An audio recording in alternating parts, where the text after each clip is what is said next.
Boa tarde, bem-vindos a mais um programa Fé dos Homens, da responsabilidade do COPIC, o Conselho Português de Igrejas Cristãs.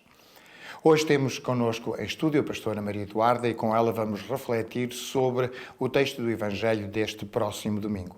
É um texto do Evangelho de Marcos capítulo 9, versículos 38 a 50, e nele se conta a história do reencontro dos apóstolos com Jesus e da intenção dos apóstolos de silenciar um outro grupo que não os seguia. Pastora Maria Eduarda, obrigado pela sua presença. Este é um texto curioso, um texto onde ficou célebre as palavras de Jesus: se eles não são contra nós, logo são a favor de nós. Como é que nós entendemos no contexto do Evangelho de Marcos esta atitude da comunidade que segue a Jesus e qual será a finalidade em função do contexto da comunidade para quem Marcos escreve e até para nós hoje? Sim, é muito interessante porque os discípulos, um pouco antes, estavam a discutir quem era o mais importante.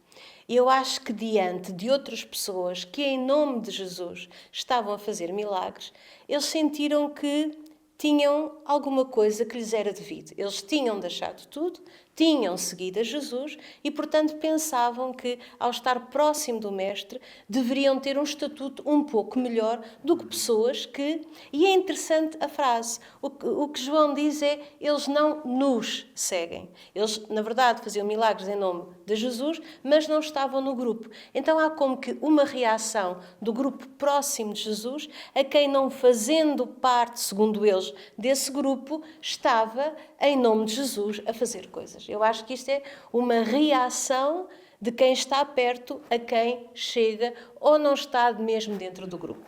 Isso é uma questão quase humana.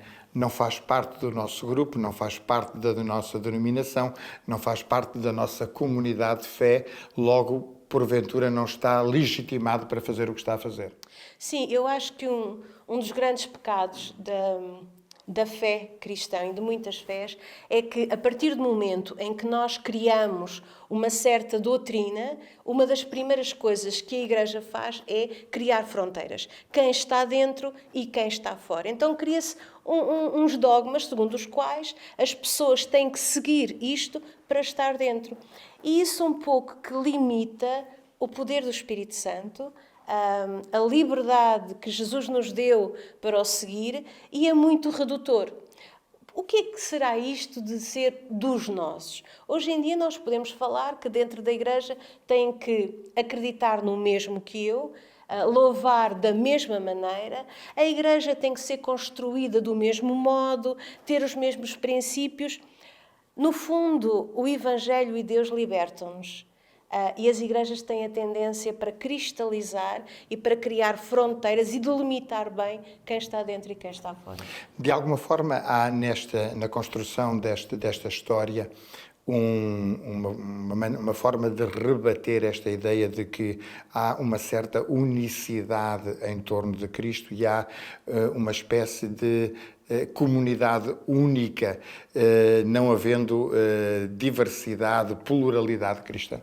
Sim, e era muito importante se nós pensarmos nos primeiros tempos do cristianismo. Era uma comunidade judaica, mas que se estava a expandir para fora. Ora, os judeus que tinham acreditado em Jesus, que tinham seguido a Jesus, de repente vêm outras pessoas de outras culturas a segui-los.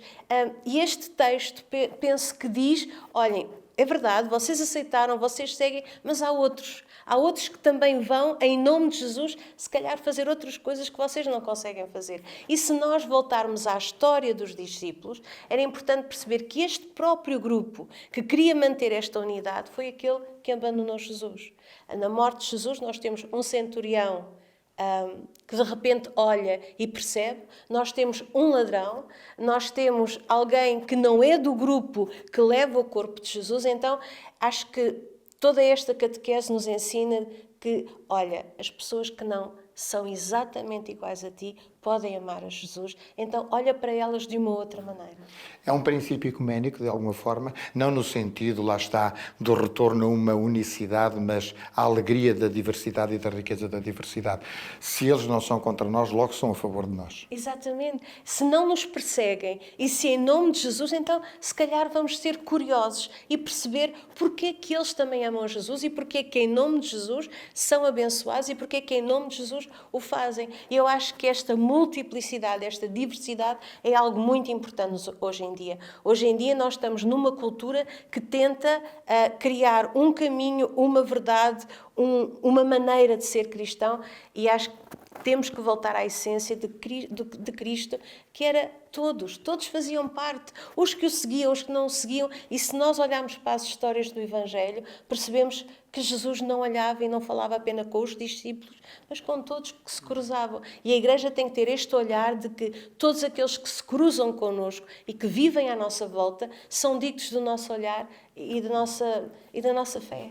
E é absolutamente extraordinário, porque essa é uma questão candente nos nossos tempos, ao longo da história da Igreja. Mas é interessante perceber como Marcos, que escreve para uma comunidade em Roma, vive já essa circunstância, vive certamente já essa tensão entre comunidades, porventura, entre diferentes origens. Sim, e Roma era o centro do Império, cheio de etnias, cheio de pessoas diferentes, e acho que esta mensagem era não tenham medo das pessoas que são diferentes. E essa é uma mensagem para hoje. Estamos num país que, graças a Deus, está a acolher pessoas de várias culturas, de vários países. Não tenham medo e aprendam. Aquela pessoa pode louvar de maneira diferente, pode sentir Cristo de maneira diferente, não tenham medo, porque o próprio Jesus, ao longo do seu ministério, foi falando com pessoas diferentes e foi dizendo aos discípulos, abram-se, olhem, vejam quem está à vossa volta. Pastor Maridade, obrigado por essas palavras, certamente que elas nos ajudarão a entrar neste domingo já com algumas ideias para a reflexão do texto do Evangelho. O nosso programa chegou ao fim, nós voltaremos a estar convosco em breve e até lá o nosso desejo é o de sempre. Fiquem bem, fiquem com Deus.